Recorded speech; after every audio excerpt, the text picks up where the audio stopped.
Hello everyone, in previous video we built this graph. It has only one node, that is say hello. So basically whenever we pass some name like Ali or Bilal, what it does, it says hello, nice to meet you Ali, or whatever you pass the name. If you pass Bilal, it will say hello, nice to meet you Bilal. Here we define the structure of our agent. It has only one field, that is name. Today we will discuss that how to add another field, maybe result.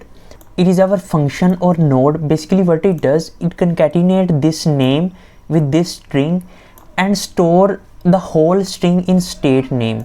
Basically first of all in name there was Ali and it replace Ali with this string. So maybe if we want to access our name later on, so how we can access that? So there is no way, because our name is totally vanished, it is gone. So to store this string, we'll create another field. So how to create it? Let me just create another file. Here I will import important libraries like from typing, import type dictionary.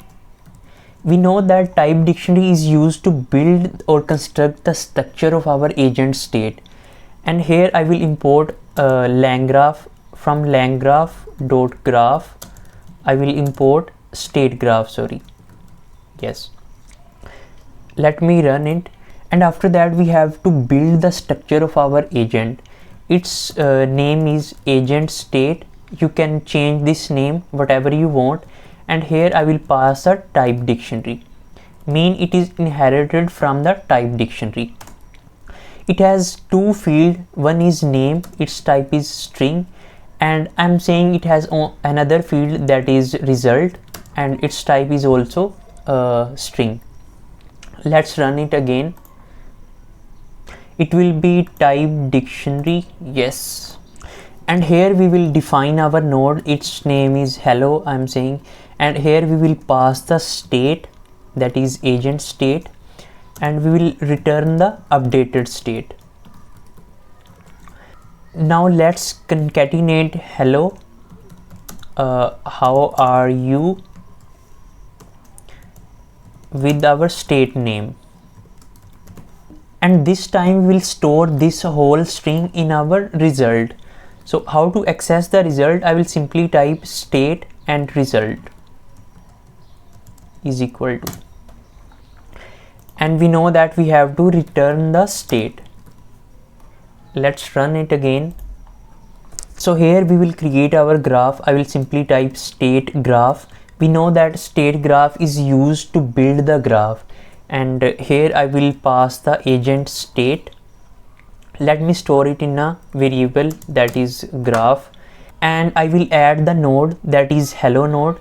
So how to add it? I will simply type graph.add node. I will simply call this function, and here there will be the name of node. So maybe say hello. Its name is say hello. You can change the name whatever you want. And here I will type the function name that this node will call. Its name is hello, mean say hello node call this function, this hello function. And here I will add the entry point and finish point. So to add the entry point, I will simply type graph.set entry point. Entry point is our say hello node, and also graph.set finish point,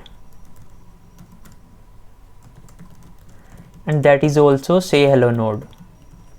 And we know that we have to compile the graph. I will simply type graph.compile, and let me store it in a variable like agent. Let's run it, and to display the graph I will copy these lines and let's paste here. It is saying your graph has say hello node, it has start point and end point. So how to invoke the graph? To invoke the graph, I will simply type agent.invoke, and in name I will pass Ali, and let's store the result in a variable like final state, and let's run it. So to access the final state, I will simply type print final state.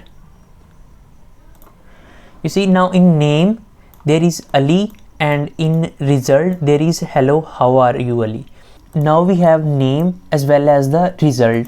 So if I want to access the name, I will simply type print final state name. It will print the name. And if I want to print the result, I will simply type final state and result.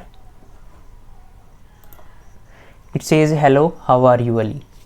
So at this point, I believe you know that how to store our name and result in different fields. Like to store the name, we create a field, and to store the result, we create another field.